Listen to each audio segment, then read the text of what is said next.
Tibbiyot tizimini isloh qilish kechiktirib bo'lmaydigan eng muhim vazifamizdir degan edi Shavkat Miromonovich.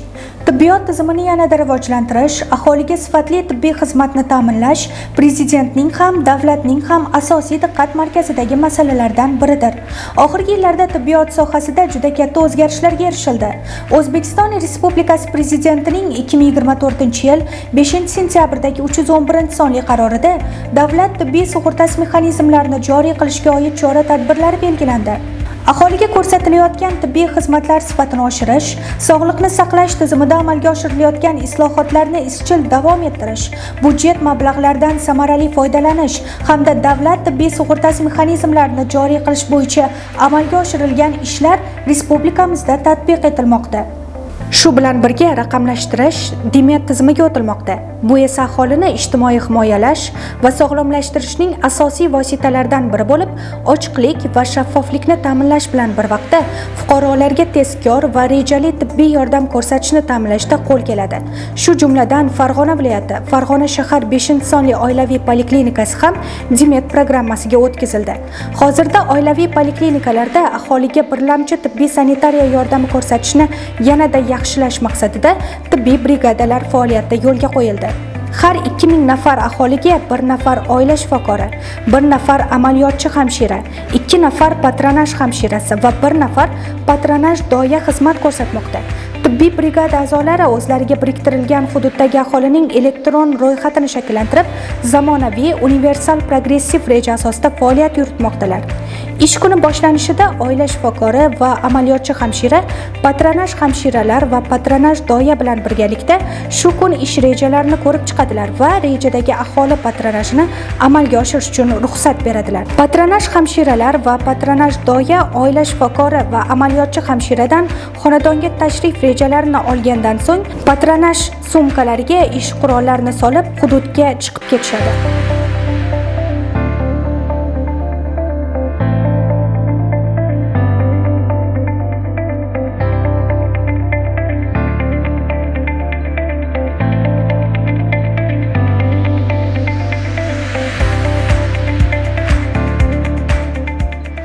Poliklinikaga vrach qabuliga kelayotgan har bir fuqaro shaxsni tasdiqlovchi hujjati bilan ro'yxatga olish xonasida elektron ro'yxatdan o'tadi va shifokor qabuliga kirish uchun talon oladi. Ushbu talon bilan avval shifokor oldi ko'ruv xonasida faoliyat yuritayotgan amaliyotchi hamshira ko'ruvidan o'tadi.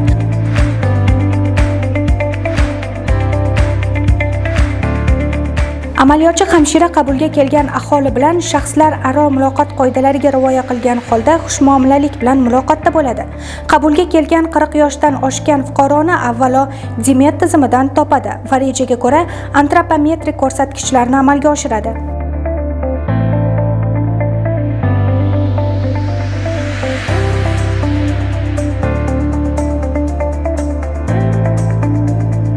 Prezident qarorining 102 va 103 qarorlariga muvofiq skrining so'rovnomalarini to'ldiradi. Amaliyotchi hamshira har bir 40 yoshdan oshgan fuqarolarni salomatlik xonasiga olib kiradi hamda sog'lom ovqatlanish va zararli odatlarni oldini olish bo'yicha ko'rgazmali qurollardan foydalangan holda tushuntirish ishlarini olib boradi. So'ngra oila shifokoriga yo'naltiradi.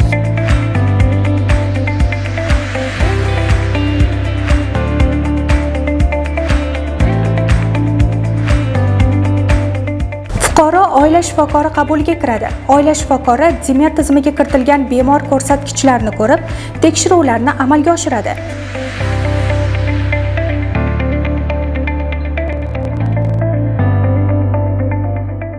Klinik va funksional diagnostik tekshiruvlarga yo'naltiradi.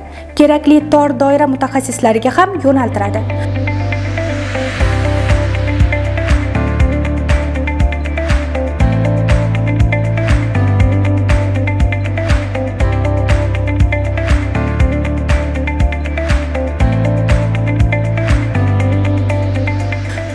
Barcha tekshiruvlardan o'tib bo'lgach, yana oila shifokori qabuliga kiradi. Yakuniy tashxis qo'yiladi. Bemorga sog'lom turmush tarzi bo'yicha kerakli maslahatlar beriladi. Keyingi tashrif sanasi belgilanadi va fuqaroga tushuntiriladi.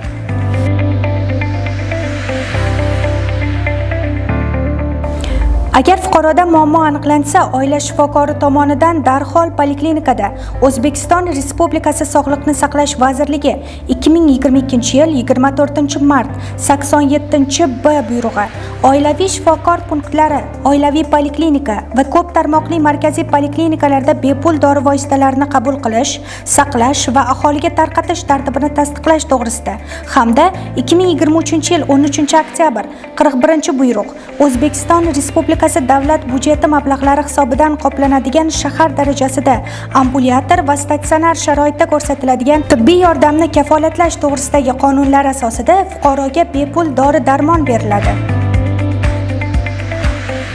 Tibbiy brigada a'zolari o'zlari biriktirilgan hududlardagi aholi salomatligini tekshiruvdan o'tkazadilar va shifoxonaga qaytib, oila shifokoriga aholi salomatligi bo'yicha ma'lumot topshiradilar.